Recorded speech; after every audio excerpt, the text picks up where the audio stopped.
Kate Fisher is live in Ferguson. And Kate, what is the mood like there right now?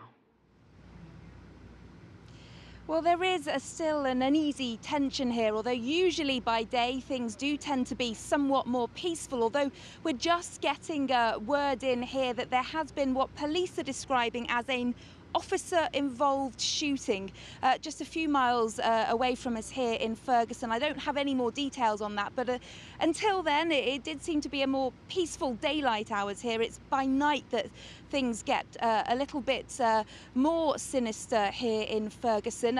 You can see around me here in this shopping mall car park, the National Guard are on patrol. They're here to guard the police command centre to allow more police officers to go out onto the streets of Ferguson by night and police it. Last night they were there in full riot gear.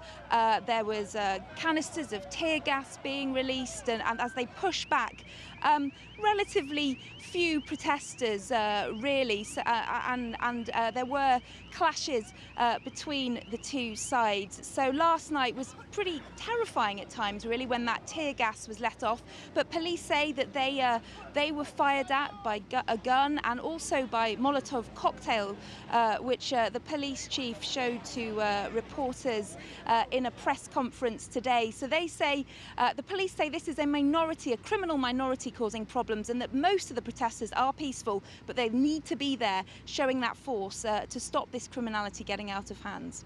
And Kate, what are Michael Brown's parents saying about all of this?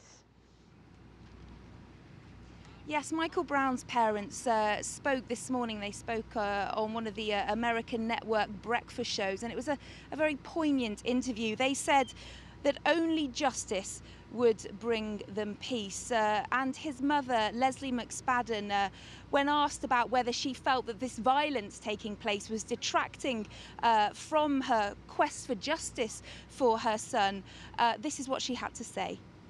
It is a distraction, but we won't let it distract us to the point where we lose focus. We have to remain focused, and we have to remain strong, and the violence needs to stop. When justice is prevailed, then maybe they'll regain their trust in the locals. But right now, it's really out of control. We need to keep the focus on Michael Brown, Jr. Well, things did feel a little out of control last night, it's certainly true, and people here are just hoping that tonight things will be a little bit back to normal, but most people are scared that it simply won't be.